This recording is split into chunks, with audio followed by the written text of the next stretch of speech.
नमस्कार, वंदे मातरम न्यूज में आप सभी का स्वागत है।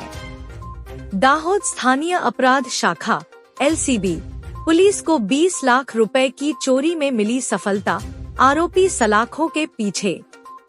दिनांक 11 जनवरी 2025 को नंदन ज्वेलर्स की दुकान के रास्ते से कोहिनूर पान की दुकान के बीच में 20 लाख रुपए का बैग ट्रांसफर किया गया, जिसकी चोरी की रिपोर्ट डिवीजन पुलिस स्टेशन में दर्ज कराई गई।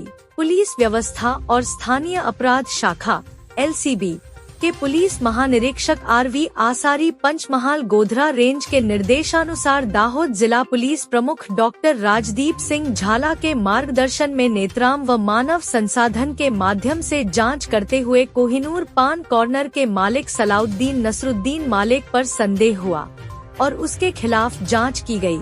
उसे विश्वास में लेकर चतुराई से गहन पूछताछ की गई।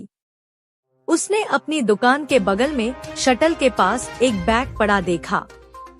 रात को दुकान बंद करने के बाद वह बैग घर ले गया और देखा कि यह पैसे से भरा हुआ था। उसने कबूल किया कि उसने इसे घर की तिजोरी में रख दिया था, जिसमें भारतीय रिजर्व बैंक के 500 के मूल्य वाले 4000 नोट थे, यानी 20 लाख रुपए 100% मुफ्त। एलसीबी पुलिस और पुलिस व्यवस्था चोरी की घटना को सुलझाने में सफलता मिली तथा चोर को सलाखों के पीछे डाला गया।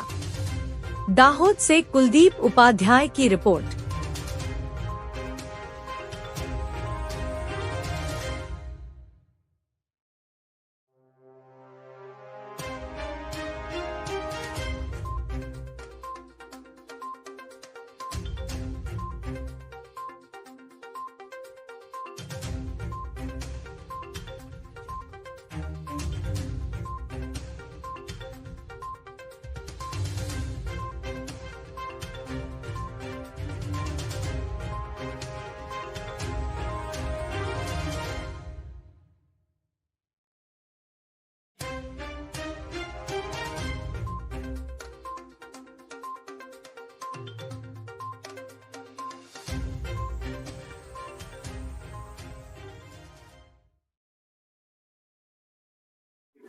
ગઈ તારીખ 11 જાન્યુઆરીના રોજ એમજી રોડ ઉપર એક જ્વેલર્સની દુકાન આવેલી છે। દુકાનના માલિક પોતાએ 20 લાખ રૂપિયાની એક થેલી લઈ અને પોતાના ઘરે જઈ રહ્યા હતા।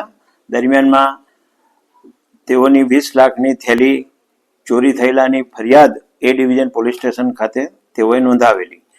આ ફરિયાદના આધારે એસપી સાહેબની સૂચનાથી અલગ અલગ એલસીબીની અલગ અલગ ટીમો બનાવેલી અને આ ચોરી બાબતે વર્કઆઉટ ચાલુ હતું। આ દરમિયાન એમજી રોડથી કોહિનૂર પાન સેન્ટર આવેલું છે ત્યાં સુધીના સીસીટીવી બધા ફૂટેજ ચેકઅપ કરાયા।